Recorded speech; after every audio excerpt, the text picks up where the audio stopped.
Também está só nublado. Eu recebi um comunicado, foi de quem? Eu não sei se foi meme, aí já foi um pouco difícil, porque a mensagem que nós já usava umas palavras, assim, já tinha uma linguagem mais não muito técnica, né? Mas ela trazia informação dizendo que podia cair um acumulado de 300, 500, ou não, de 500, 600 ou até 700 milímetros de chuva. Vocês sabem como é que mede-se essa milimetragem, essa parte, esse índice pluviométrico?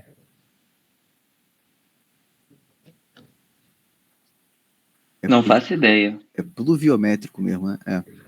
Quem sabe aí? Professor, o senhor está falando sobre o cálculo de fazer a previsão de cair ou após cair, como que fazem a medição? O que eu estou perguntando é o que significa esses 700 milímetros que eles estão falando. São 700 litros no metro cúbico? Para metro quadrado cai não sei quantos milímetros em 1 metro quadrado. Tá chovendo aí, Vitória? Tem barulho de água já. Ou tá falando do banho? Não, é torneira. Esses 700 milímetros é em 1 metro quadrado. É a altura que a água vai alcançar em 1 metro quadrado. Agora eu não lembro o tempo, porque é em um determinado tempo, né?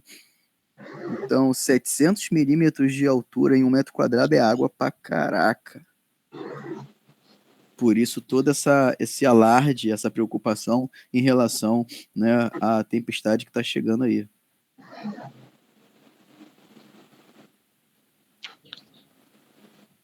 Ana Clara, a chuva se cancelou quando viu que pela primeira vez o estado se preparou.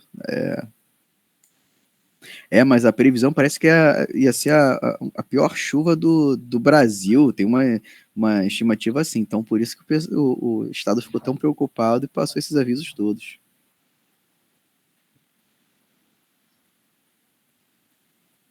Então, Fernanda, é no metro, né? Que eu sei é no metro quadrado. Aí, claro, você está botando a altura, então passa a ter uma tridimensionalidade, passa a ser cúbico. Mas como a altura ela varia então em quantidade de água, aí não dá para você só com a previsão de chuva mesmo, só com a água que vai cair que você vai conseguir ver isso. Milímetros de altura, é isso aí, Pedro. Bom, pessoal, sem mais delongas, vamos iniciar nossa aula. Nossa aula online, ela vai ter alguns recursos extras, né? Eu vou navegar aqui em algumas ferramentas para demonstrar em algumas coisas a vocês. Essa aula é até interessante a gente conseguir trabalhar dessa maneira, por conta da parte de bioinformática que a gente vai abordar. A aula, ela pode acabar sendo mais curta, dada a fluidez dela. Inclusive, ela é calculada para ser até um pouco mais curta, porque a aula online ela pode acabar tendo um componente de... o que ela exige, né, da gente... Cadê? Onde é que tem que botar para gravar? Se eu achar onde é que grava. Você sabe onde é que põe para gravar?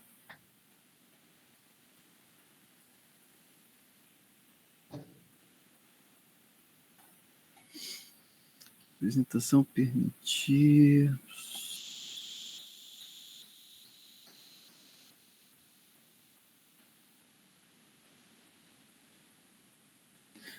E aí, galera, eu vou precisar de uma ajuda de vocês aí. Eu não tô achando onde é que eu coloco para gravar.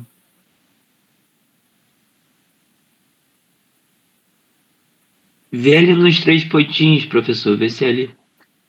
Eu fui ali, eu cliquei, mas eu não achei nada não. Pá, lousa interativa, tela, vai formar um problema de ser abuso.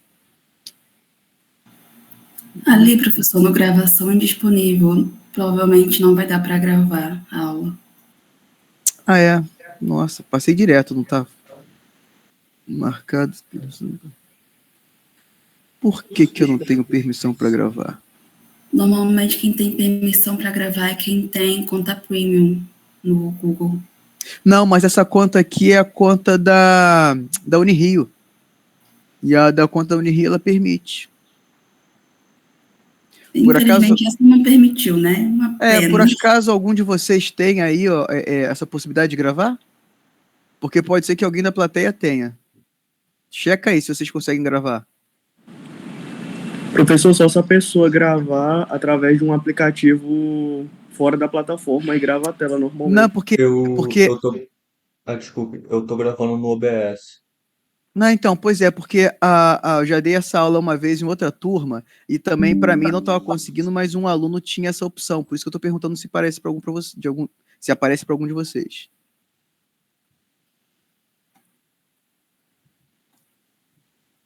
Eu já dei aula, foi na turma, nos veteranos. Uma vez eu dei uma aula e eu não estava conseguindo colocar para gravar, mas um colega de vocês conseguia. Aí ele...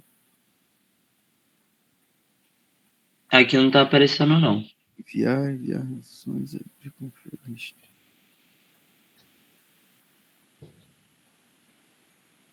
Eu não sei se tem a ver com o fato de ter pessoal de fora da instituição, e aí por isso ele bloqueou.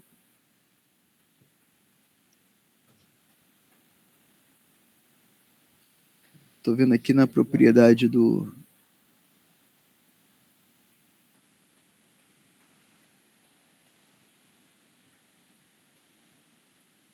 Ué, que estranho. Tá, deixa eu checar um negócio aqui.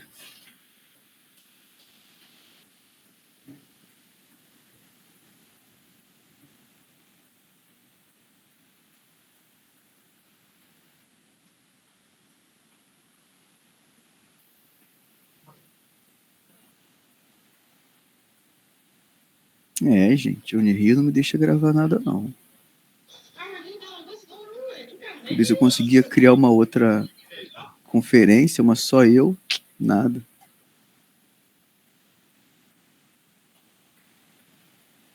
Bom, então, tem alguém gravando? Alguém falou que já estava gravando, eu acho? Eu tô gravando pelo OBS. Tá, ok. Então, pessoal, fica avisado, a gente está em uma conferência que está sendo gravada, tá? João, depois você, por favor, compartilha com a turma a gravação, pode ser? Me envia o link também. Sim. Que aí, conforme for, eu até depois consigo anexar no Classroom, tá? A princípio, eu vou pedir para você, por favor, já para compartilhar com a turma toda, que aí todo mundo tem acesso a essa aula. Fala, Vitória.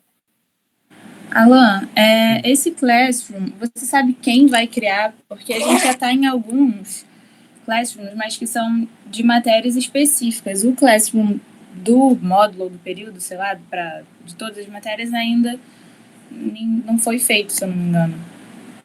Então, eu sou novo nessa organização, assim como vocês, tá? O que eu sei que, pelo menos no segundo semestre, tá assim, é um Classroom só do módulo. E aí todos os professores têm acesso a esse Classroom e colocam o material lá, tá? Então, eu acredito que nesse primeiro semestre vai funcionar de maneira igual, tá? Deixa eu checar uma coisa aqui. Entendi.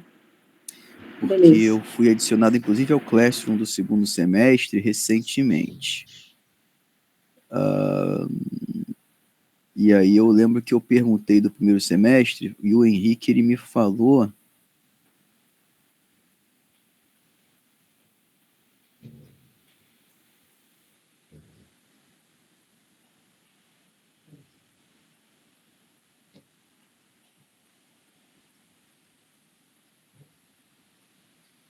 Eu acho que do primeiro semestre... eu acho que do primeiro semestre é outro Classroom.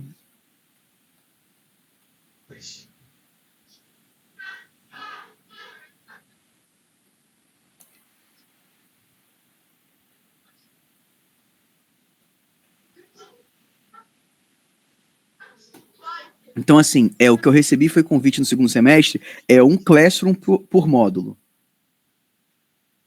Mas aí entram todos os professores daquele módulo. E aí, por exemplo, teve o módulo de digestório. Tem o módulo de digestório, eu entrei nele, tem o de imuno e sangue, entrei nele, tem o de neuro, eu entrei nele, e tem o outro que é de... Até esqueci qual é o outro módulo. Então, são módulos cada módulo tem todas as disciplinas, o pessoal entra. Eu acho que nesse do semestre de vocês vai ser assim também. Tem esse primeiro módulo, que é a parte de fundamentos, né? Depois é locomotor, depois cardiorrespiratório, depois renal. Tá, beleza, então. Show. Obrigada. Nada. Bom, pessoal, então vamos iniciar nossa aula aqui, já são 10 para as 9. Esse trecho aqui é um parágrafo que a gente encontra no Lenninger, nas versões antigas do Lenninger, que era interessante ele trazer alguns trechos de alguns livros, né? Ou cartas, né? Que é uma carta de um pesquisador, comentando aqui: the word protein that I propose to you, I would wish to derive from proteus because it appears to be the primitive or principal substance of animal nutrition that plants prepare for the herbivores and which the later then furnish to the carnivores. Então, assim, aqui a gente tem, em 1838, a primeira descrição do que seria a proteína. A aula de hoje ela vai falar sobre peptídeos, sobre proteínas. E aqui nesse parágrafo a gente vê uma primeira explicação do que seria uma proteína. No primeiro momento, quando a proteína foi descrita, não se sabia o que era. Era uma molécula, ela estava presente nos seres vivos, ela era observada no carnívoro. Essa proteína do carnívoro, sabia-se que ela estava sendo obtida a partir da alimentação, a partir da nutrição em herbívoros, né, comendo ali, se ingerindo a matéria orgânica de herbívoros. Esses herbívoros, eles também já estavam obtendo de plantas, de outros seres vivos, tá? Então a gente vê ali aquela cadeia trófica e a proteína presente em todos eles, e aí o termo proteína vindo de proteus, que é de primitivo, que é de inicial, que é de algo que seria precursor da vida. No primeiro momento, a proteína, quando foi descrita e como ela era observada em todos os seres vivos, acreditava-se que ela tinha algum tipo de associação com o fato daquele ser vivo. Associava-se, então, a presença da proteína à vida. E aí, por isso, esse nome proteína, ele vai derivar de um termo grego que é o primitivo, que é o inicial, que é o primordial, que é o que dá a vida, tá? É claro que, assim, posteriormente a gente vê que a proteína não é necessariamente, não é ela quem dá a vida, mas sim, ela está presente nos seres vivos, em todas as formas de ser vivo que a gente conhece.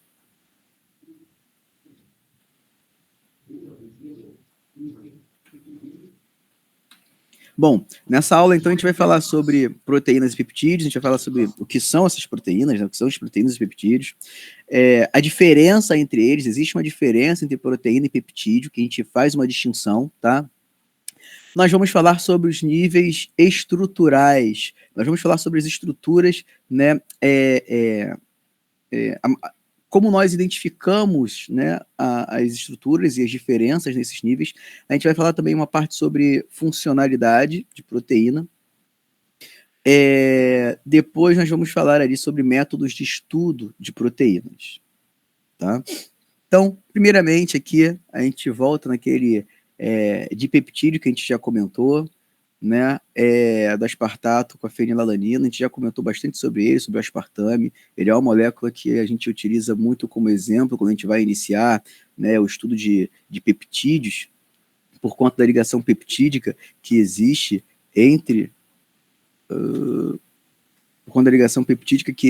entre esses dois aminoácidos, tá? O fato de nós termos ali um ótimo exemplo quando a gente fala de enantiômeros, sobre isomeria ótica.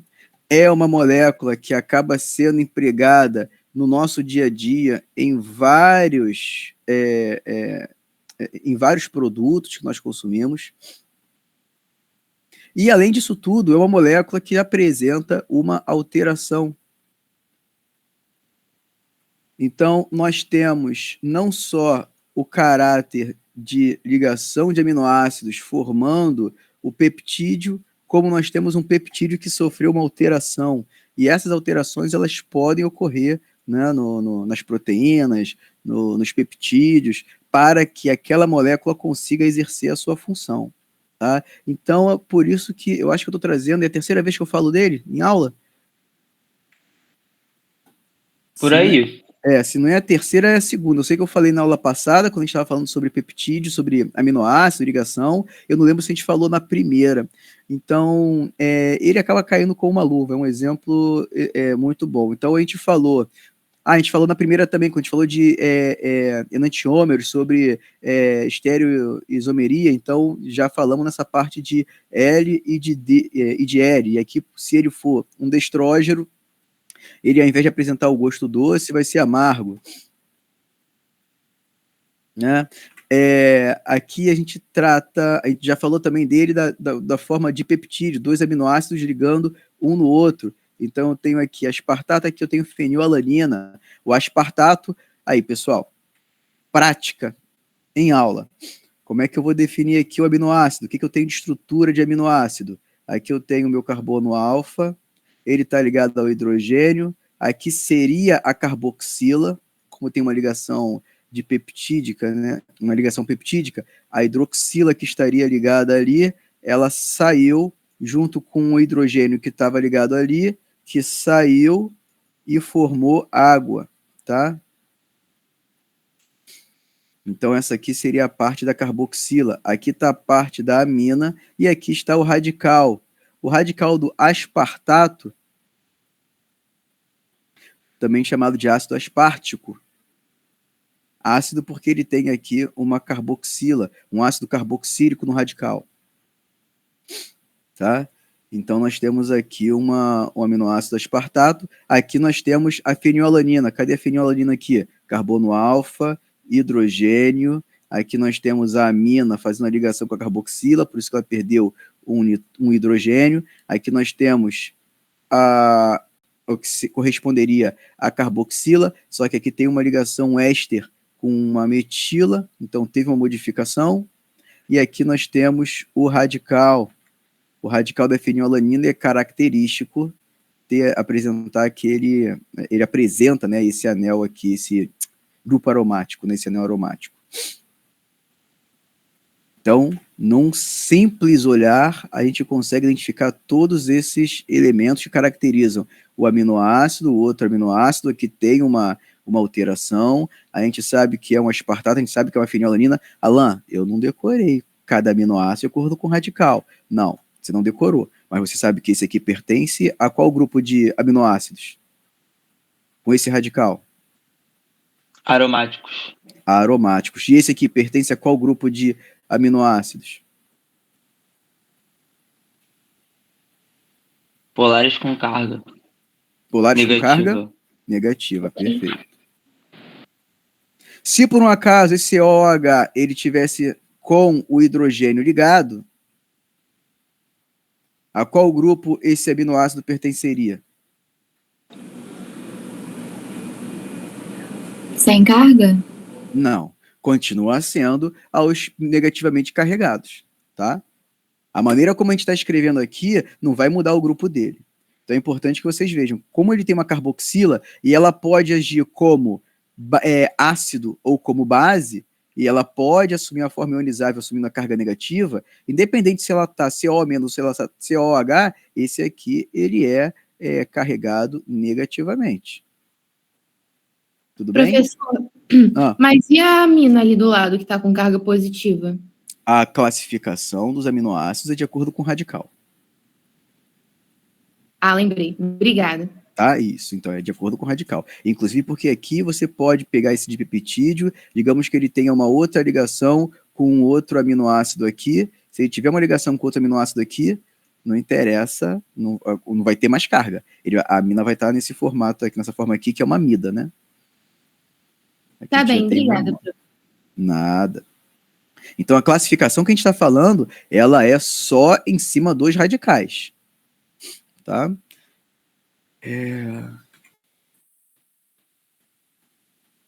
Show. Vamos seguir. Diferença entre peptídeo e proteína. Qual a diferença entre peptídeo e proteína? Quem sabe me dizer?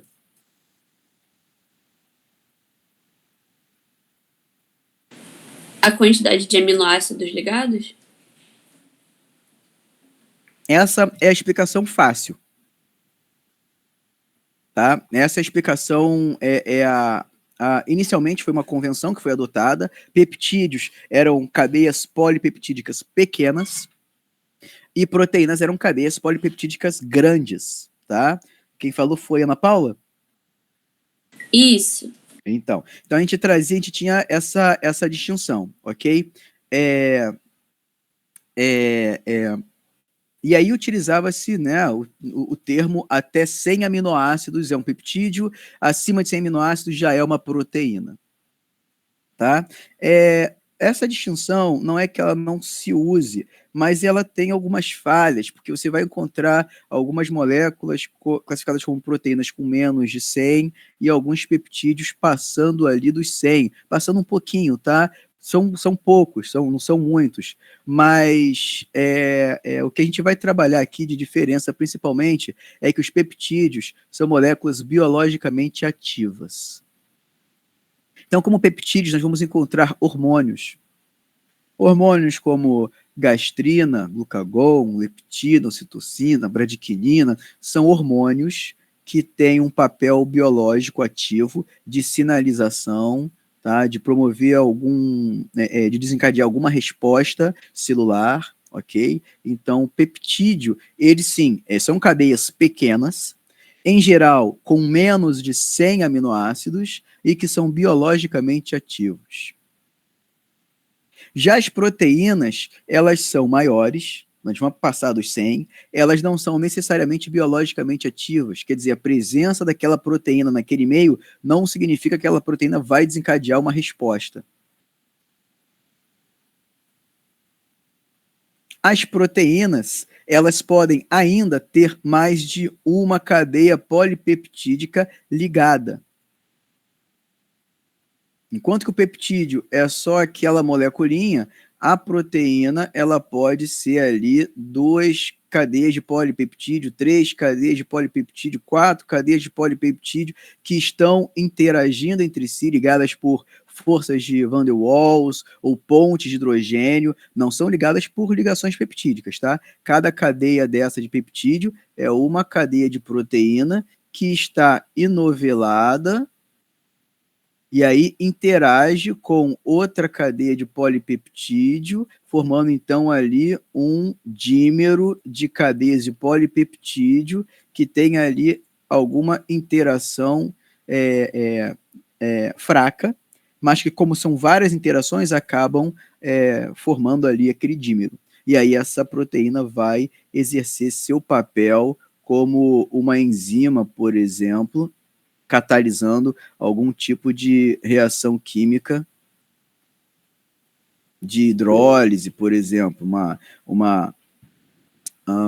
deixa eu ver, dímero, nós temos, se eu não me engano, a alfa-amilase pancreática ela é dímero. Então, a alfa-amilase? Não, a 7-alfa-hidroxilase é uma enzima que ela catalisa uma hidroxilação no colesterol para formar ácido biliar. E aí ela é um dímero, ela se liga ao colesterol, adiciona ali o grupamento hidroxila e aí libera ele para formar, aí no caso seria justamente o contrário, né? Seria colesterol, hidroxila, formando aqui o ácido biliar. Então a proteína ela já vai ser, né, um tamanho maior, tá? Aqui eu vou trazer inclusive para vocês alguns exemplos de proteínas. Vocês estão conseguindo ver aí? Quem estiver vendo no celular, acho que consegue ampliar até a imagem, né? Aqui a gente tem uma tabelinha, também de um Lehninger já antigo. Essa aula toda ela é baseada no Lehninger, tá? Inclusive daqui a pouco eu vou puxar uma versão de Lehninger aqui para dar uma navegada nela. Essa tabelinha aqui ela é de um Lehninger, a versão é de, acho que é sexta edição. A partir da sexta edição em diante, a gente vai ver lá no final na referência. Tá valendo, pode utilizar. Inclusive essa aula aqui, ela pega o capítulo de aminoácidos do Lehninger, pega o capítulo de proteínas que fala da parte estrutural, proteína estrutural e proteína funcional. São 2 capítulos no Lehninger de proteína. Acho que são 2 capítulos. Fala, Vitória. Aliás, a gente pode checar agora. Só para confirmar, você falou que os peptídeos são biologicamente ativos e as proteínas não. Os peptídeos são biologicamente ativos, e proteínas não necessariamente. Não, não necessariamente. Proteínas não, tá? Os capítulos do Lehninger são os capítulos 3, aminoácidos, peptídeos e proteínas, 4, estrutura tridimensional de proteínas e 5, função das proteínas, tá? Vocês conseguem ver minha tela compartilhada aí do Lehninger ou tá só na apresentação? Dá pra ver. Ótimo, show. É que eu não lembrava se eu tinha compartilhado só a apresentação ou a tela inteira. Então foi a tela inteira.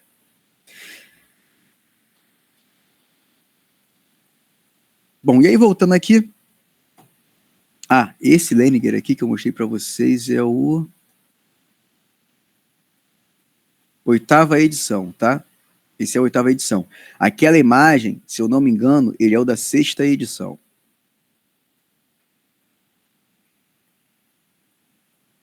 Então aqui a gente vai observar o quê? Citocromo C.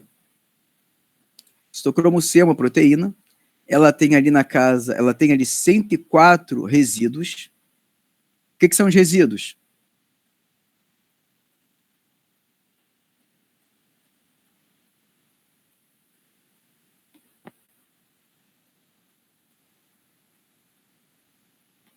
O que são esses 104 resíduos do citocromo C?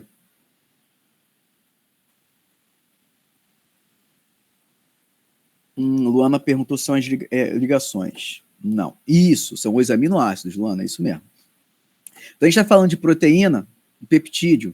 Ambos, a gente vai se referir a eles aqui como biopolímeros, tá? E dentro da nossa explicação de polímeros, que a gente já viu, o que é um polímero? Um polímero é uma cadeia de monômeros, é uma cadeia. Então, eles estão em cadeia com ligações, com o mesmo tipo de ligação, de um para o outro, para o outro, para o outro, para o outro, para o outro, para o outro. Aqui, no caso de peptídeo e proteína, é ligação peptídica, tá? Então, esses resíduos, quando a gente fala em proteína, em peptídeo, esses resíduos são os aminoácidos. Citocromo C é uma proteína que tem 104 aminoácidos. Onde é que fica o citocromo C?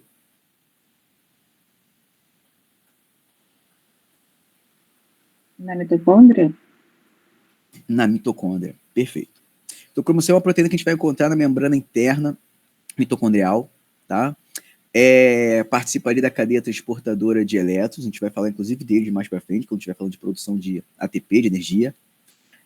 Citocromo C ele possui apenas uma cadeia polipeptídica. Então são 104 aminoácidos ligados em sequência, formando ali uma cadeia polipeptídica. Tá? Maior proteína que a gente vai encontrar no corpo humano, peso molecular, 13.000 de peso molecular.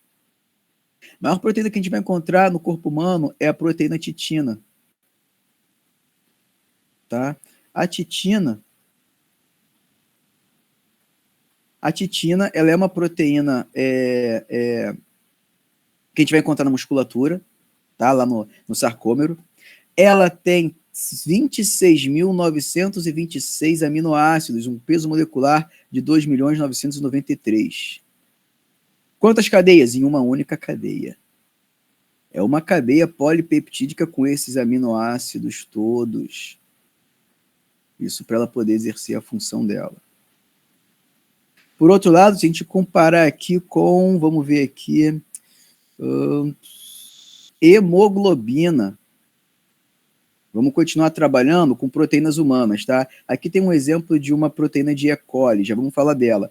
Na hemoglobina, nós vamos encontrar ali 574 resíduos distribuídos em 4 cadeias polipeptídicas. E aí parece muito com aquele exemplo que eu fiz aqui agora há pouco, uma cadeia, outra cadeia, outra cadeia, outra cadeia. E aí você tem ali 4 cadeias de polipeptídeo interagindo entre si, tá? Ligadas por várias ligações, que são ligações fracas, mas que pela quantidade acabam estabilizando esse tetrâmero, tá? E aí ela consegue exercer sua função. Aqui a gente tem um exemplo de uma glutamina sintetase, uma proteína que produz ali glutamina. Glutamina é o quê? Vocês sabem?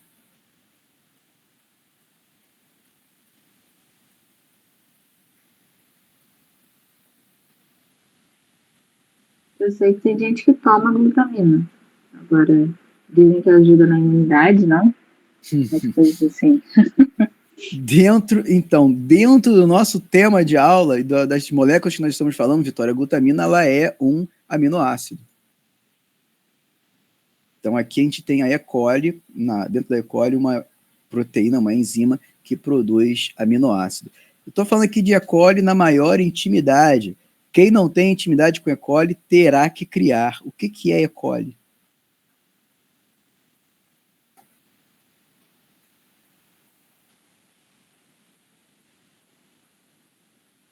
É uma bactéria? É uma bactéria. Quem falou? Maria Fernanda? Sim, senhor. Opa, é uma bactéria. Pedro Felipe, é uma bactéria, exato. E é uma bactéria o quê? Por que a gente está falando dela? Por que a gente está comentando sobre ela aqui? Eu falei que vocês vão ter que criar intimidade. Ela é um modelo, né, biológico que eles usam para estipular o que acontece em outros organismos. Muito bom, Ana. Ela é, para a área acadêmica, para a área de pesquisa, né? A E. coli, ela é um modelo de estudo. Então, como modelo de estudo, a gente vai ver outros seres vivos também, músculos, que é o camundongo, ratos, Drosophila melanogaster, que é a mosquinha da fruta. São organismos que nós temos vários estudos, né, nesses organismos, e o que a gente observa ali, a gente amplia para outras formas de vida, considerando o que acontece nas outras também. E assim, quando você testa, você vê que também ocorre. Então, nós temos essa E. coli como modelo de estudo. Mas não só isso. Isso na área de pesquisa. Mas na área médica ela também vai ter uma grande relevância. Na área médica e na área biológica, não falando da área de pesquisa. Na área biológica, na área ambiental, a Escherichia coli, né, E. coli, o E está abreviado, né, Escherichia coli, ela é o que nós utilizamos para quantificar a potabilidade da água. Como é que a gente vê se uma água está potável ou não? Em termos de matéria orgânica, o que a gente conta? A dica é o nome dela, coli. Coli o quê? É coliformes fecais. Exatamente, coliforme fecal. Tá? Você faz, por exemplo, a potabilidade de água, você coleta uma amostra de água, coloca em meio de cultura para fazer o crescimento de culturas, né, de colônias, e de acordo com a quantidade de colônias, existe um limite. O ideal é que não cresça nada, mas pode ser que cresça uma quantidade que não é o suficiente para prejudicar o consumo daquela água. Então você pode considerá-la potável. Acima de determinado valor, ela não é considerada potável. Então, é muito comum, a gente tem, inclusive, essa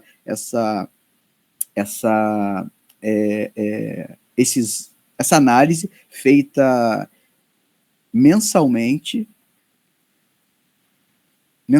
semanalmente, e nas praias do Rio de Janeiro, para identificar as praias que estão próprias para banho.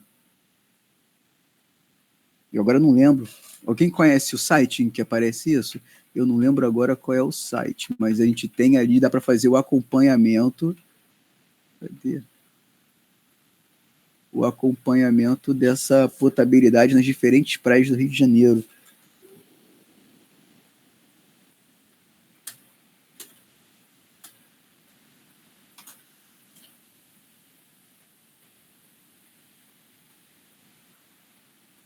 INEA.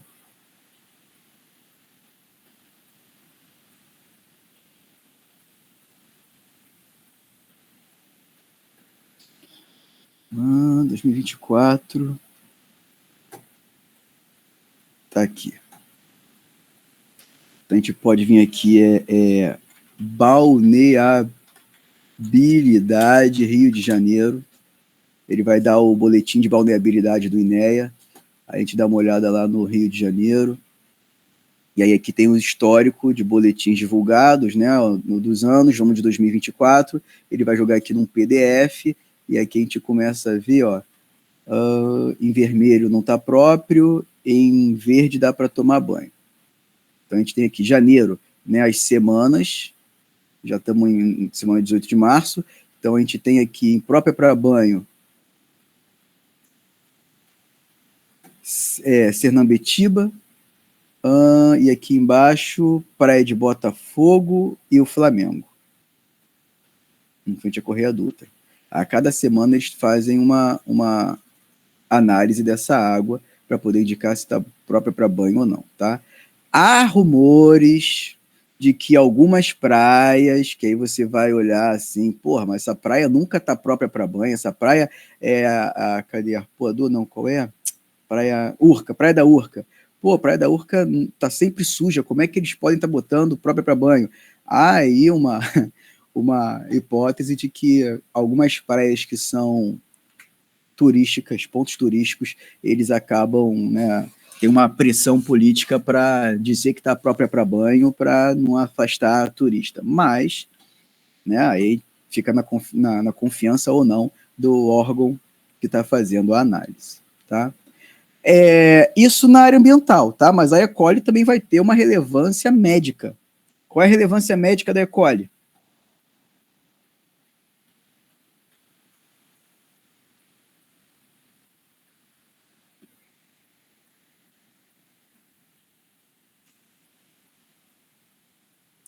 Ela está presente no intestino, não? Sim. Sim, ela está presente no intestino e a E. coli, ela possui formas que são patogênicas. Então, o indivíduo, embora ela esteja presente no intestino, ele pode, a partir de alimentação, de algum consumo de algum tipo de produto contaminado, ingerir uma forma patogênica da E. coli que vai causar um desarranjo, vai causar ali diarreia, perda de água, pode levar até, inclusive, à morte se não for dada a devida atenção. Tá? Ela tem formas enteropatogênicas, histotóxicas, e ela tem, se não me engano, 4 ou 5 formas que podem causar um impacto na saúde do indivíduo. Ela está presente no intestino, então, quando você defeca, você acaba, né, colocando algumas dessas bactérias para fora, e aí, inclusive por isso, coliforme fecal. Então, essa água que não está própria para banho, que está com contagem de coliformes fecais elevada, é porque ela está recebendo esgoto de algum lugar. É porque tem alguém que está indo barrigar lá naquela aula, naquela água. Tá? Então está defecando ali perto, tá tendo algum tipo de contaminação, e aí por isso você está com um coliforme fecal elevado, não deveria estar. O coliforme fecal ele é um indicativo mesmo da presença de esgoto na água. E aí você vai, no caso de uma infecção, você vai ter que fazer ali algum tipo de tratamento, entrar com algum tipo de medicação, algum tipo de antimicrobiano para fazer a eliminação específica dessa bactéria sem afetar a microbiota do indivíduo, que é para não matar todo mundo, você quer tirar só quem está fazendo mal. Aqui nós temos um polipeptídeo, pessoal. Aqui nós temos uma cadeia de polipeptídeo, como todos vocês podem ver, tá? Quero que vocês olhem com calma, com paciência, namorem essa molécula, apreciem esse polipeptídeo que vocês estão vendo aí. Analisa bem. Para um pouquinho as anotações, quem estiver anotando alguma coisa.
Show. Conectei aqui com o meu celular para poder ligar a câmera. Não sei se eu estou aparecendo aí para vocês. Alô, testando. Pronto. Agora que eu falei, devo ter subido ali e aparecido para vocês, talvez. Eu acho que estava lá embaixo, né? Acaba ficando por ordem de chegada no Meet, né? Então, pessoal, apreciaram bastante aí a molécula? Aham. Show! Vamos às perguntas. Tem aminoácido aí? Essa é a pergunta ridícula, né? Essa é a pergunta óbvia Tem. que eu estou fazendo para todo mundo. Opa, uma eu sei responder. Se a gente está falando de cadeia de polipeptídeo, a gente já falou que a cadeia é formada por aminoácido, tem que ter aminoácido aí. Ok, temos aminoácidos. Quantos? 5? Quem dá mais? Quem dá menos? Também acho que são 5.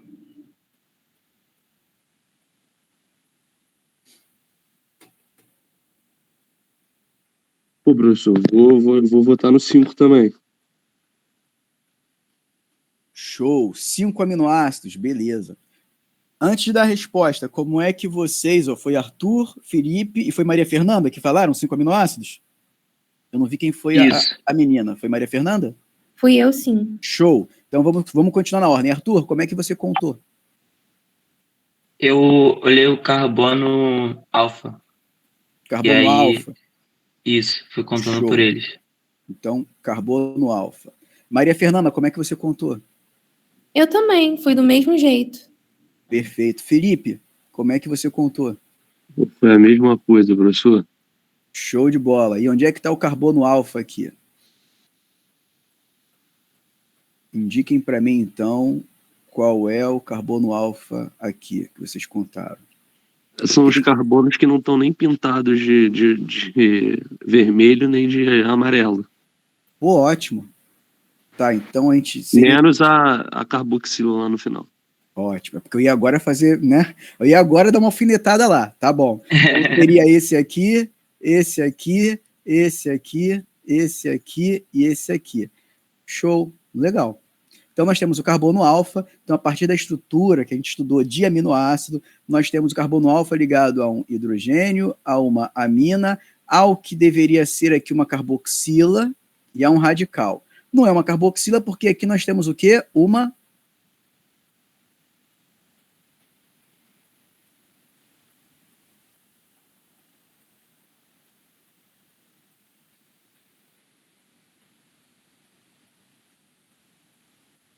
Qual vai ser o nome dessa ligação aqui?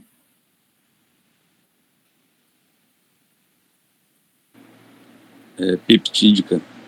Perfeito, Pedro. Aqui a gente tem uma ligação peptídica ligando um aminoácido a outro. Eu sei que é uma ligação peptídica, por quê?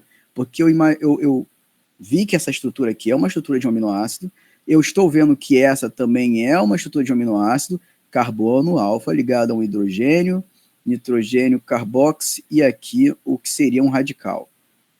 Então eu tenho a ligação da amina desse cara com a carboxila desse cara.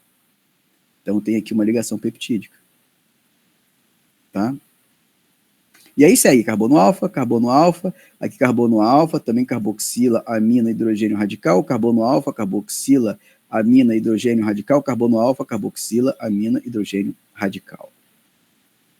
Totalizando 1, 2, 3, 4, 5 aminoácidos.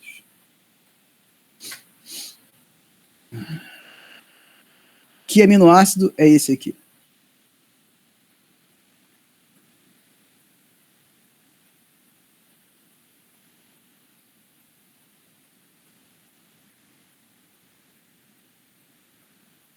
Professor, eu não tenho certeza. Mas... complicado. Eu acho que é a prolina, não sei. A prolina, ela tem um anel, não é ela não. Ah, tá. Posso chutar? Pode. Chutar. Eu acho que o senhor professor tinha dito na última aula que o mais simples de todos era a glicina. Exatamente. Alan, você vai cobrar a gente saber qual é o aminoácido, como é que é? Não, não vou, é porque, por curiosidade, esse daqui, que é o mais simples, é a glicina. Acaba sendo o mais fácil assim da gente gravar. Nem adianta me perguntar os outros, porque eu não me lembro quais são os outros, tá? Isso aqui, se eu não me engano, é a tirosina. Esse aqui, se eu não me engano, é a alanina. Esse aqui, não me lembro, vou nem chutar. Esses dois aqui eu até chutaria. Mas vamos lá. Então, nós temos aqui uma glicina. A glicina é qual tipo de aminoácido? Qual grupo? Aí eu já não me lembro mais. Apolares? Apolares. Aí, pelo radical, vocês vão deduzir. Quais são os 5 grupos de aminoácidos? 5 grupos, vocês gravando, vocês conseguem deduzir olhando o radical.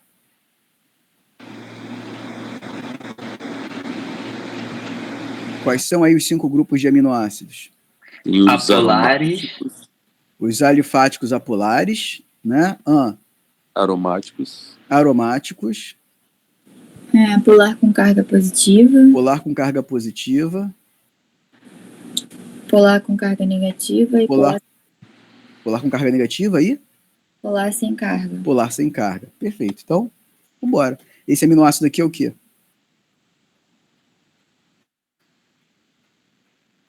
Tem anel aromático? Tem carga positiva ou negativa? Tem algum grupamento funcional que permite ali ele apresentar polaridade? Não, esse aqui, essa glicina, ela é um aminoácido apolar. Primeiro aminoácido aqui da cadeia. Qual grupo? Polar com carga positiva. Não? Não. Polar com carga negativa? Não. Sobrou o quê? Polar sem carga? Polar sem carga. A hidroxila ela não vai perder esse hidrogênio e não vai assumir estado ionizado, tá? Mas ela vai permitir ali a formação de um polo. Então, ela tem polo, pode fazer ponte de hidrogênio, mas ela não pode fazer nenhuma reação, nem iônica, nem ácido-base. Vamos para esse aqui que é o mais fácil de todos. E se por acaso você não acertar e ficar com vergonha, é para ter vergonha mesmo. Qual é esse aqui?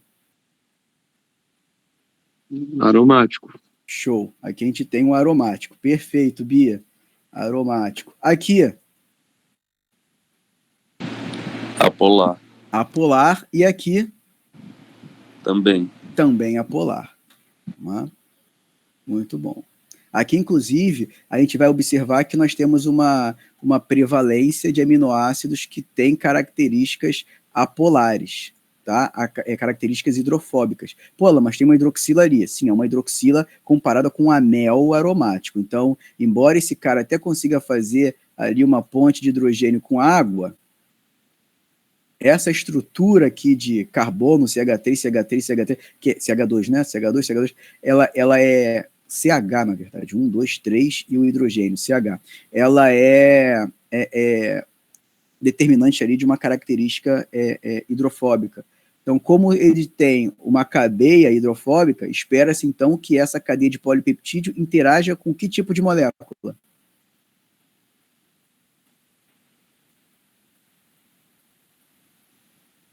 Apolares? Apolares.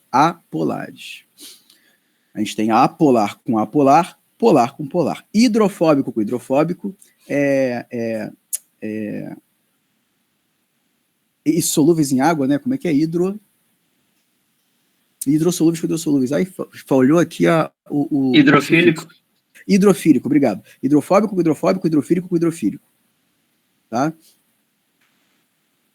Ok, então temos ali 1, 2, 3, 4 ligações unindo 5 aminoácidos, tá? É óbvio que essa contagem para 4 ligações são 5 aminoácidos, uma vez que você tem o primeiro ligando com o segundo, já conta uma ligação. Depois com o terceiro, outra ligação, depois com o quarto, outra ligação, depois o quinto, a outra ligação. Então nós temos 4 ligações peptídicas aqui, tá? Se nós temos uma cadeia, se nós temos um polímero, óbvio, nós temos extremidades, 2 extremidades. Nós não temos ramificação em polipeptídeo nem em proteína. A cadeia ela é linear, tá? Então nós temos uma extremidade, nós temos uma segunda extremidade. Se a ligação é sempre entre carboxilamina, carboxila e amina, carboxila e amina, Então, óbvio, a gente sempre vai ter uma extremidade com uma amina livre e uma extremidade com uma carboxila livre. Ok, até aí? Assim, nada muito absurdo, né? Só o óbvio que a gente já está vendo aqui, que já acontece no modelo biológico. Tá? Professor, Oi. Posso tirar uma dúvida? Claro. Eu só não entendi ainda muito bem como é que você conseguiu fazer a identificação do primeiro aminoácido como sendo apolar sem carga, polar sem carga, só olhando ali o radical e a amina, porque eu vi a amina como positiva, eu pensei que ele fosse positivo. Você poderia explicar de novo? Foi a mesma pergunta que a colega sua fez, não sei se foi a Maria Fernanda. A classificação dos aminoácidos é pelo radical. Tá, beleza. Tá? Então, o grupamento carboxila e amina, eles não estão nessa classificação. O que classifica um aminoácido é o radical que ele apresenta, tá? Então, independente se aquela amina está carregada ou não positiva, o que eu vou olhar é o radical, tá?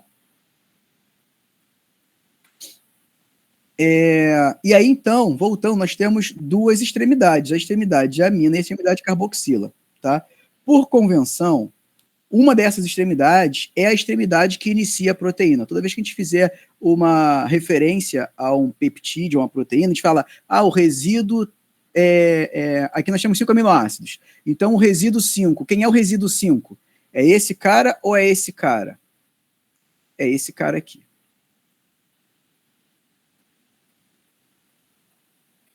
E aí, para a gente gravar, a gente segue pelo óbvio. Turma, num relacionamento, quem é que manda num relacionamento? Num casal, quem é que manda no relacionamento? A mulher. A mulher. Então, é a amina que começa a cadeia polipeptídica. É sempre a amina que começa o polipeptídeo. Tudo bem? Tenho lá minha cadeia com 350 aminoácidos. O aminoácido na posição 221. Como é que eu vou chegar nesse aminoácido? Eu vou pela extremidade que tem amina e vou contando até o 221 para eu saber qual é o aminoácido que eu estou falando. Tá claro?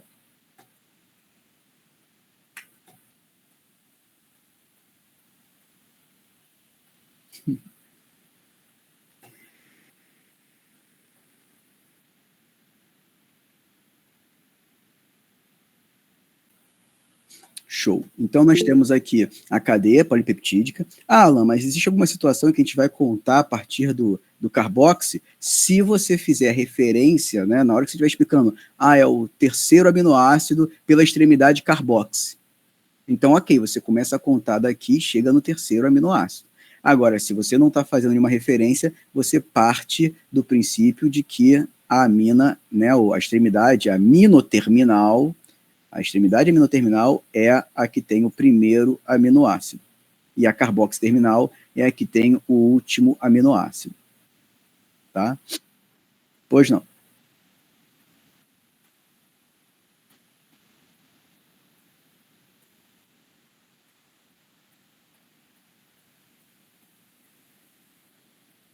Então, a nossa aula, ela tá programada até meio-dia. Eu não sei se a gente vai até meio-dia, tá? Mas, vou trabalhar com esses tempos aí. Em breve a gente vai fazer uma pausa e aí...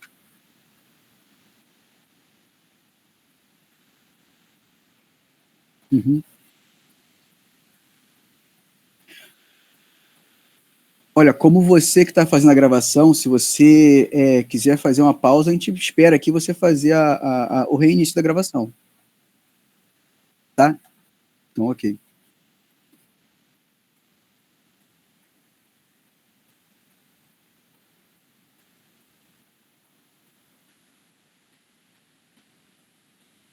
Tá. Tá ok. Tá ok.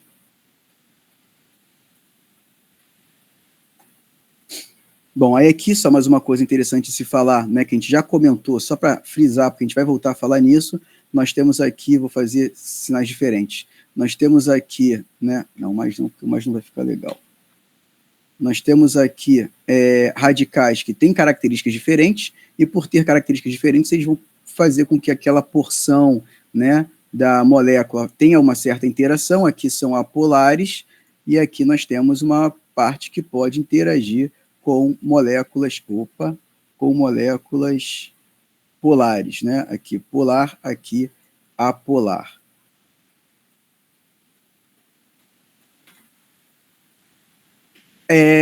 As ligações entre esses átomos... Peraí, vamos voltar mais uma informação aqui que eu acabei esquecendo. Aqui, notem, nós temos uma sequência nitrogênio, carbono, carbono, nitrogênio, carbono, carbono, nitrogênio, carbono alfa, carbono da carboxila, nitrogênio da amina. Carbono alfa, carbono da carboxila, nitrogênio da amina. E por aí vai. Notem que isso aqui vai se repetir até o final da cadeia polipeptídica. Isso aqui é o que a gente chama de esqueleto do polímero, tá? Esse daí é o esqueleto do polipeptídeo. Opa, isso aqui não é... Esqueleto do polipeptídeo. Além do esqueleto do polipeptídeo, a gente vai identificar no polímero, né, no polipeptídeo em si, a gente vai identificar isso aqui como a cadeia lateral. Então, nós temos essa cadeia principal, que resulta das ligações peptídicas entre os resíduos, e nós vamos encontrar também uma cadeia lateral que é composta justamente pelos radicais, que vão atribuir alguma certa funcionalidade a essa molécula, e estarão envolvidas no processo de dobramento, de conformação, de enovelamento dessa proteína. Nessas ligações aqui do esqueleto, a gente vai observar e vai nomear essas ligações. Então, aqui nós temos o carbono alfa. O carbono alfa, a ligação dele com o nitrogênio, nós temos a ligação que nós chamamos de ligação Fi.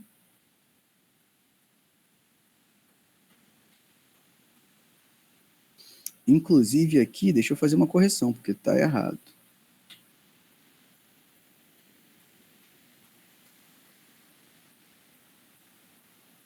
A ligação Fi é essa ligação entre o carbono alfa e o nitrogênio. E a ligação Psi é a ligação entre o carbono alfa e o carbono da carboxila.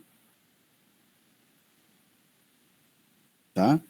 Essa ligação, ela vai apresentar angulação. Então, notem, essa seta aqui, ela está para indicar que é possível ter um giro nesse eixo. São ligações simples, então é possível ter giro nesse eixo e giro nesse eixo, de modo que o radical de uma molécula pode estar para um lado, de um aminoácido pode estar para um lado, o radical do outro aminoácido pode estar para outro lado. De acordo com esse giro, eles podem estar no mesmo plano, eles podem estar em planos opostos, eles podem estar em ângulos, em angulações diferentes, o que vai levar a essa cadeia a apresentar uma flexibilidade para que ela faça seu dobramento. Tá? A ligação carbono da carboxila com a do nitrogênio, da amina, que é a ligação peptídica, ela é rígida e ela é plana. Essa que é rígida, ela não sofre variação, a ligação peptídica. Mas as ligações de carbono alfa com nitrogênio e carbono alfa com carboxila, carbono carboxila, ela pode sofrer variação de ângulo. Tá?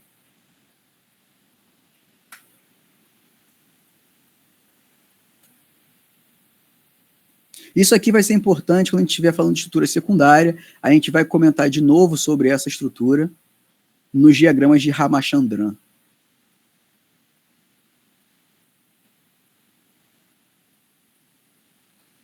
Bom, vamos então à estrutura química da proteína. A gente já está falando de proteína porque a gente está falando de cadeias que interagem entre si. Então, nós temos o monômero, aquelas proteínas que têm apenas uma cadeia polipeptídica, e nós também podemos encontrar oligômeros, são proteínas que apresentam mais de uma cadeia polipeptídica. A hemoglobina, por exemplo, apresenta 4 cadeias polipeptídicas. Tá? Além da cadeia polipeptídica, nós temos também o grupo prostético. O grupo prostético, ele está na proteína, ele tem uma função, a proteína depende dele para exercer sua função, mas ele não é cadeia polipeptídica. Dentro do grupo prostético, a gente vai observar que eles podem se apresentar na forma de coenzimas ou cofatores. A gente vai voltar a falar disso quando a gente estiver falando de enzima. Cofatores são íons metálicos que nós vamos encontrar dentro ali daquela enzima, daquela proteína. Então, por exemplo, íons de ferro, íons de zinco, íons de cálcio, íons de molibdênio, íons de cobre, são íons metálicos que estão naquela enzima. Por apresentarem algum tipo de carga, eles vão permitir a interação daquela proteína com o seu alvo, com o seu local de ligação, exercer sua função, tá? Não é um aminoácido. E nós temos também as coenzimas, e as coenzimas elas já são moléculas que são orgânicas e que fazem parte ali daquela proteína também para exercer sua função. Então existem alguns lipídios, existem ali alguns carboidratos, as vitaminas que fazem parte de proteínas, né, de enzimas, que para a enzima poder exercer sua função depende daquela coenzima estar presente, para conseguir catalisar uma reação, para poder interagir, um FAD, né, que está ligado a uma enzima, funciona como um grupo prostético.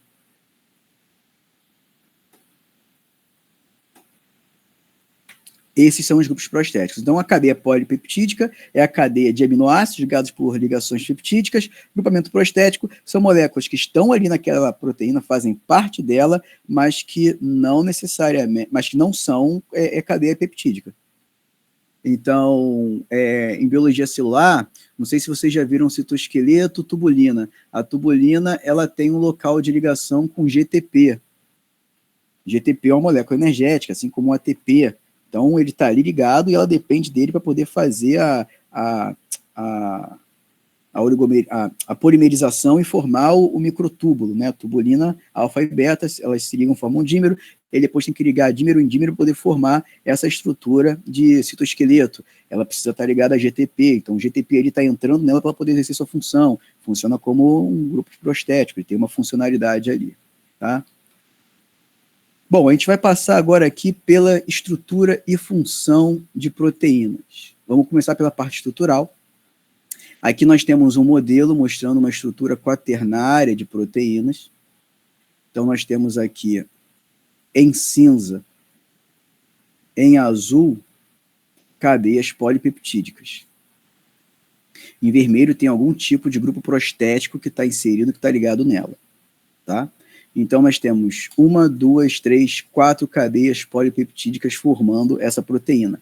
A estrutura quaternária é essa holoestrutura, é essa estrutura completa da enzima, da proteína, a proteína, com todas as cadeias que a compõem, com todos os seus cofatores, para a gente entender como é que ela funciona. No nível estrutural terciário,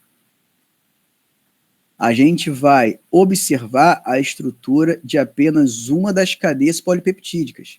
Então, pode ser só essa, ou só essa, ou só essa, ou só essa aqui.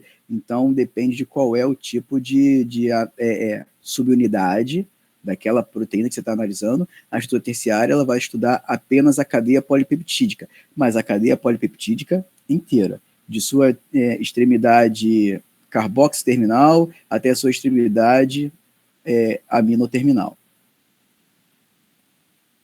O nível de estrutura secundária, ele já vai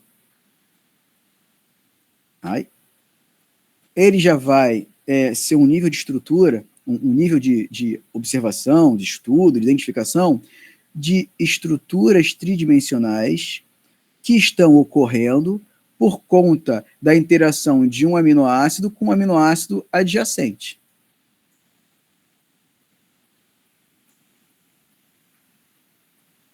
Então, aqui tem um aminoácido, aqui tem outro, mas esse primeiro aqui está fazendo uma ligação de hidrogênio lá com o quarto aminoácido na cadeia. O quarto está fazendo uma ligação lá com o oitavo na cadeia. O oitavo está fazendo uma ligação lá com o 12º na cadeia. Então, como eles fazem essa ligação, eles acabam atraindo um ao outro, e aí acaba resultando numa estrutura tridimensional que é local. E no nível primário, a estrutura primária, ela nada mais é do que a ordem dos aminoácidos naquela cadeia.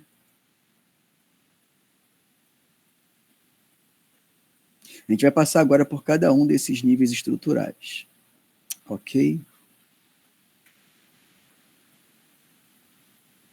Vamos começar pela estrutura primária de uma proteína.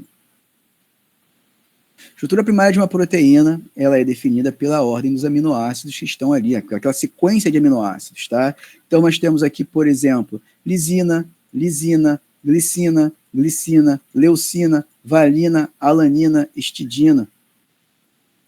Por conta dessa organização, nós vamos ter uma cadeia de polipeptídeos que vai se comportar de uma maneira, ou, se nós tivermos alteração, vai se comportar de outra maneira.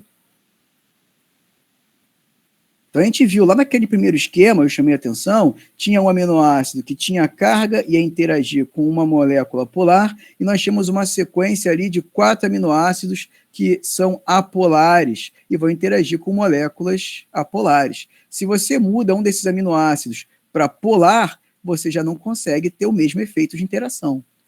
Então, essa sequência de aminoácidos aqui, ela vai determinar, sim, como é que essa proteína vai se dobrar, se novelar, com quem que ela vai se ligar no meio onde ela está, se ela vai ser uma proteína solúvel, se ela vai ser uma proteína insolúvel, se ela vai ser uma proteína de membrana, se ela não vai ser uma proteína de membrana, se só aquela parte da proteína vai ser uma proteína de membrana. Tudo isso vai depender de quê? Da sequência dos aminoácidos que compõem aquele polipeptídeo. Uma outra coisa importante é essa sequência de aminoácidos, embora você encontre ela conservada entre os indivíduos daquela espécie, e o que eu quero dizer com conservado?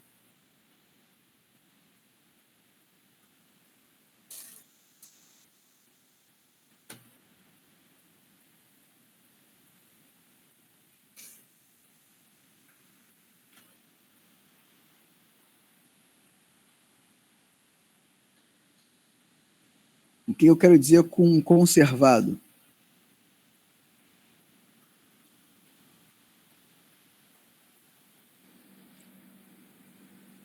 Seria sem mutação? Aham. Sim, sim. É uma sequência que ela está se repetindo ao longo dos indivíduos. Eu não diria sem mutação, porque mutação já é a nível genético, né? Então, você pode acabar tendo uma mutação, como vocês vão ver, e o aminoácido continua sendo o mesmo. Tá? Então, mas em se tratando de aminoácidos, conservada é porque aquela sequência, ela está conservada, ela é a mesma nas proteínas de diferentes indivíduos, tá? Então, a gente vê conservação entre espécies, a gente vê dentro de uma espécie também a repetição daquela sequência, sendo que pode acontecer de alguns desses aminoácidos, um ou outro, ser diferente de um indivíduo para outro, dentro de uma espécie. E aí você vai ter uma proteína em um indivíduo que está de acordo com o fenótipo saudável e outra que, por um problema, acaba acarretando algum tipo de distúrbio nele. Não só em questões de patologia, de distúrbio, mas também em questões de adaptação. Então, vocês podem acabar encontrando proteínas que não causam um distúrbio, o indivíduo está saudável, elas têm isoformas, né? São isoformas daquela proteína, o termo é esse.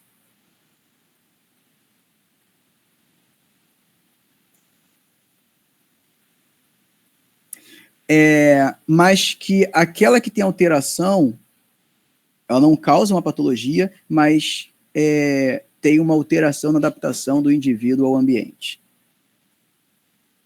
Existem vários estudos, inclusive, tem uma parte de aconselhamento genético. O aconselhamento genético ele é muito voltado para a questão de o indivíduo checar ali a possibilidade da prole dele apresentar algum tipo de distúrbio, porque na família ele tem uma doença e tal, mas também tem toda uma área de aconselhamento genético, que ela vai fazer um estudo de genes e proteínas daquele indivíduo e vai, inclusive, recomendar, olha só, você tem um perfil de fenótipo, suas proteínas, mais característicos para um atleta de sprint do que um atleta de endurance. Você vai fazer corridas intensas e curtas, né? E vai se dar bem, vai se dar melhor do que fazendo maratona. Você tem proteínas digestivas, trato digestório, que vai digerir melhor um determinado tipo de alimento do que outro. Não é que você não faça a digestão, não é que você não consiga comer, não é que você não consiga fazer uma maratona, mas a nível molecular, você vai apresentar uma performance melhor. Então, por exemplo, um cara que ele é atleta profissional, para ele isso vai fazer uma diferença na hora da competição. Ele ter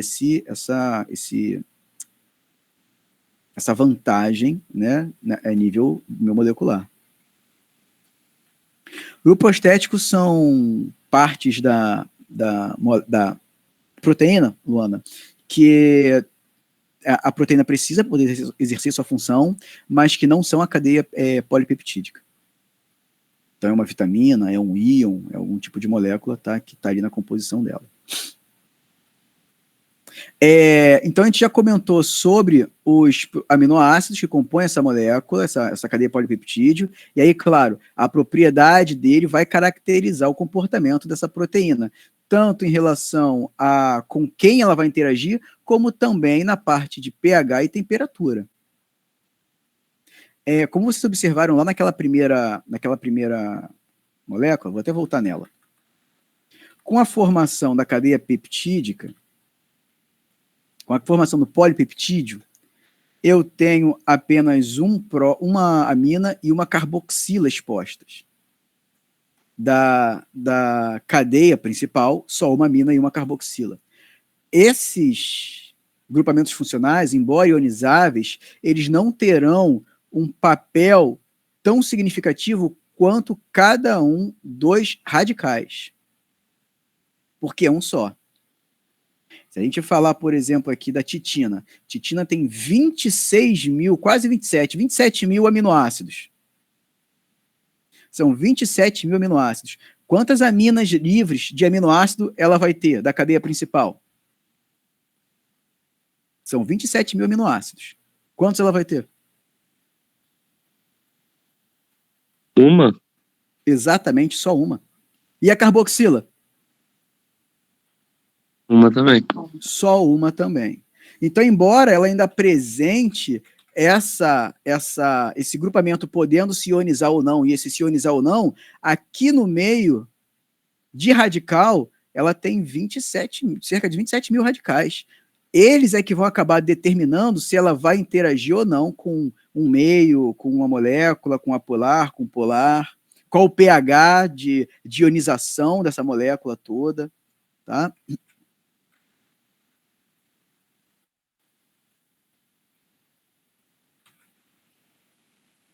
E aí, dentro dessa parte de isoformas, a gente tem todo um trabalho de bioinformática, que é uma área fantástica, uma área muito legal, uma área muito boa, estou falando isso porque é com que eu trabalho, em que nós vamos observar, que a gente vai fazer pesquisa, estudo dessas proteínas. Bom, aqui eu vou trazer para vocês um site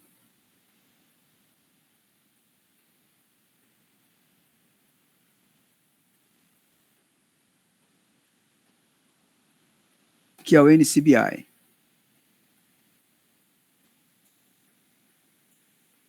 Você já conhece o NCBI?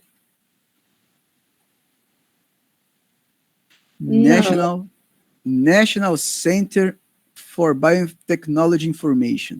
Isso daqui é a nossa principal referência para estudo na área de pesquisa, na área de ciência. Isso daqui é um repositório que tem vários bancos, né, de dados, tá? Várias bases, tá? Onde a gente vai fazer pesquisa. Então, por exemplo, hemoglobina.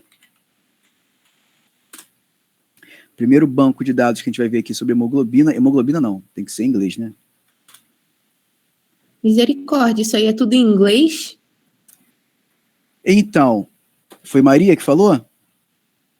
Sim, senhor. Até os artigos não tem como traduzir nada disso? Mary, nessa nossa área de pesquisa, na área médica, na área de ciências biológicas e ciências médicas, precisa saber inglês.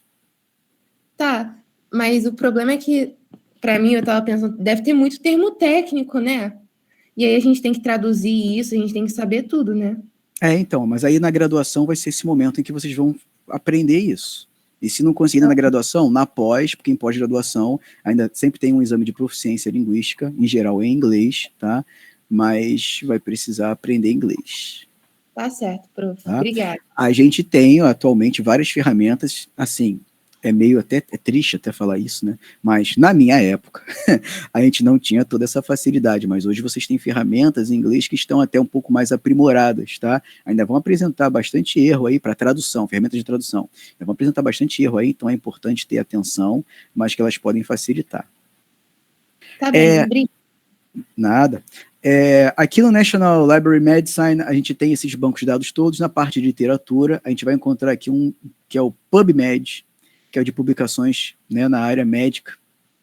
No PubMed, a gente encontrou aqui sobre hemoglobina 255.040 resultados de publicações. Todos esses aqui são artigos científicos que foram publicados e foram aprovados pelas suas devidas revistas, tá? A gente vai aqui em arquivo, né, em texto completo e gratuito, já caiu para 90. Então, quer dizer, o grosso é pago, tem que comprar, tem que pagar o artigo para poder ler. Tá? Aqui a gente ainda pode meter uma revisão para classificar, para pegar só as revisões. Tá? Olha lá. Distrofia miotônica do tipo 1. Ela fala alguma coisa sobre hemoglobina. É uma revisão sobre distrofia miotônica, ela é de 1999, então vocês vão buscar seus artigos aqui para estudar, para ler, para compreender, tá? Sempre tendo atenção. Ah, professor, mas eu achei um artigo em português. Aqui nós temos os artigos que são indexados internacionalmente, e a indexação ela é em inglês. O artigo que está em português, ele não é um artigo internacional, ele provavelmente é de uma revista local, regional, é um artigo só de uma revista aqui no Brasil, tá? Alan, eu conheço o Scielo. O Scielo é um outro banco de busca de artigo, tá? Nele vocês vão encontrar um monte de artigo em português, mas são artigos que não têm indexação internacional. Então, eles são restritos aqui ao Brasil. Eles não têm uma avaliação, uma averiguação a nível internacional para, né, o que dá mais credibilidade aqui é nível internacional. Mas, voltando, indo ao que me interessa, hemoglobina. Banco de proteínas e hemoglobina, 120 mil. Tem 120.971 registros aqui de proteínas e hemoglobina. Isso aqui são várias proteínas que foram depositadas aqui nesse banco de proteínas. Tá, tudo bem, mas eu não quero saber disso não. Eu quero saber do Homo sapiens. Só do Homo sapiens tem 3.001. Então aqui a gente já tem uma hemoglobina parcial de Homo sapiens com um tamanho de 105 aminoácidos. Vamos clicar nela. Aqui ele vai me abrir os dados dessa proteína. Ela está depositada, foi depositada no GenBank, com esse ID aqui, tá? Com essa identificação. Tem aqui algumas explicações, algumas características dela, por exemplo, fonte, Homo sapiens, organismo. Aí aqui tem toda a parte de taxonomia, né, o cariota até o Homo, o gênero. Referência, é o artigo Homozygous 29AG mutation detected at the promoter region of beta-globin gene on a black patient with beta-thalassemia major. Jornal, não foi publicado. Então o cara depositou ali a sequência, mas não teve a publicação desse artigo, tá? Depois eles tentaram de novo, fizeram uma submissão, e aí o jornal foi publicado, essa foi a primeira, quando eles depositaram. Depois, aí tem um histórico, né, da publicação. Foi publicado na revista de medicina da Medical College of Georgia. Então aqui nós temos informações sobre qual é o organismo, qual é o cromossomo que esse gene está mapeado, é o cromossomo 11, braço P, região 15.5, é de macho. E aqui embaixo, o que é isso aqui? Deixa eu ampliar. E aqui embaixo, o que é isso aqui?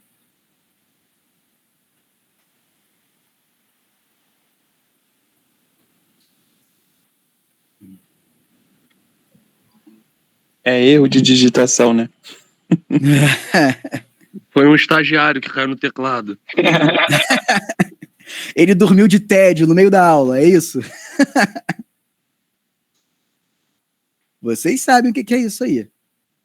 Vocês já viram? É a sequência de aminoácidos? Exatamente, Pedro. A gente viu na aula de aminoácidos uma tabela em que eu mostrei para vocês o nome dos aminoácidos, uma palavra de 3 letras para cada aminoácido e um símbolo, que é uma letra, para cada aminoácido. Quando a gente trabalha com estrutura primária, isso aqui é a estrutura primária dessa hemoglobina. Quando a gente trabalha com estrutura primária, a gente não fica escrevendo é uma metionina, é uma valina, é uma histidina, não. A gente usa uma letra que corresponde a cada aminoácido para poder colocar, pega lá a titina, 27 mil aminoácidos, colocar o nome de cada um deles vai gerar um arquivo gigantesco. Então a gente trabalha com esse símbolo que é uma letra. Cada uma letra dessa corresponde a um aminoácido. Tá? Esse número 1 é para indicar que está começando aqui. Aqui nós temos 60 aminoácidos, aí aqui já recomeça no 61, e aí iria até 120, começaria no 121 se tivesse mais aminoácidos. Como nós já vimos que são só, 105 aminoácidos, então aqui está indo do 1 até o 105º aminoácido. Tá? Essa é a estrutura primária desse aminoácido. Eu falei com vocês sobre isoformas. Então, eu posso fazer a comparação dessa sequência com outras hemoglobinas humanas e até de outros organismos para ver o que tem de diferença. Para isso, eu vou usar um programa de alinhamento que é chamado BLAST, que já é aqui do navegador. No BLAST, ele vai rodar, então, tá lá, ele pegou o identificador, o ID, né? Ele pode botar a sequência completa, ele pode pegar só o ID e rodar contra o banco de todas as sequências que ele tem aqui, de todas as proteínas, não só de hemoglobina, mas de todas as milhões de proteínas que ele tem aqui. E aí, quando eu mando ele rodar, ele me gera, já vou pular aqui para o resultado, ele me gera aqui esse resultado. Ele vai colocar as hemoglobinas que apresentaram melhor alinhamento, primeiro as mais parecidas, primeiro, percentual de identidade, 100%, 100%, 100%, 100%, e aí depois começam a vir aquelas que já são um pouquinho diferentes. E aí essa diferença, ela está num alinhamento. Vamos aqui em alinhamentos.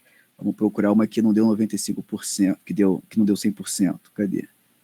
100%, 100%, 99%. Essa aqui já não deu 100% de identidade. Então eu tenho a proteína que eu mandei ele alinhar, a proteína que ele achou no banco de dados para alinhar. Dá uma olhada aqui, logo no início, alinhou metionina, a segunda que é a valina, na proteína que ele está alinhando é uma alanina, então não tem alinhamento, tem um gap aqui. Ou seja, embora ela seja muito, muito, muito parecida, 99%, o que a gente acaba considerando como sendo proteína similar, como sendo, desempenhando até mesmo a função, tá? Ela tem um gapzinho, ela tem uma diferença aqui em um aminoácido. O que isso aqui nos permite fazer? Isso aqui nos permite, dado ali os organismos que a gente está alinhando, fazer uma árvore filogenética. Então, aqui o próprio alinhamento, ele permite a gente em Distance Tree of Results, né, uma árvore de distância de resultados, colocar ali, de acordo com a ancestralidade, né, quais são as hemoglobinas que estão próximas umas das outras, quais as que estão distantes.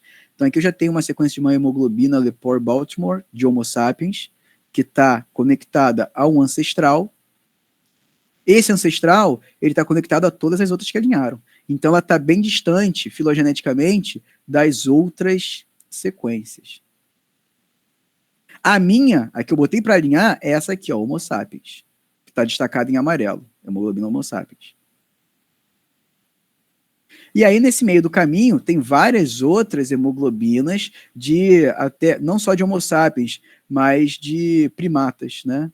Então, por exemplo, aqui, nessa aqui, tem 21 folhas, né? Tem 21 sequências aqui. Cadê? Eu quero que ele abra, expanda. Ele vai expandir. Oi?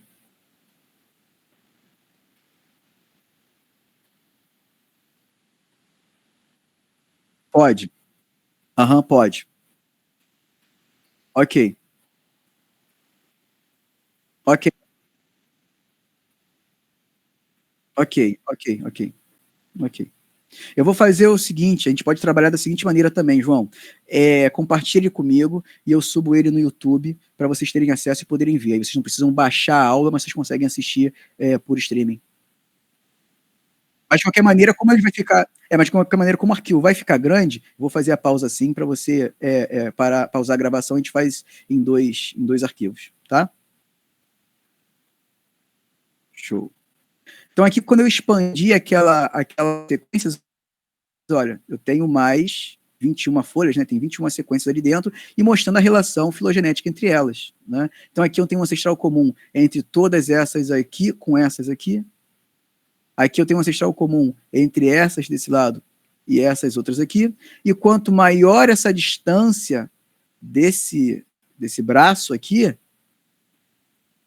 maior a distância evolutiva. Aqui eu estou vendo o número de diferenças entre uma sequência e outra, e eu consigo inferir pontos de evolução. Tá? Aqui embaixo tem uma escala. Aqui embaixo tem uma escala, ó. Essa escala é o número de diferença, de substituições de uma sequência para outra. Tá? Assim a gente vai estudando. Assim a gente vai estudando filogenia a nível molecular.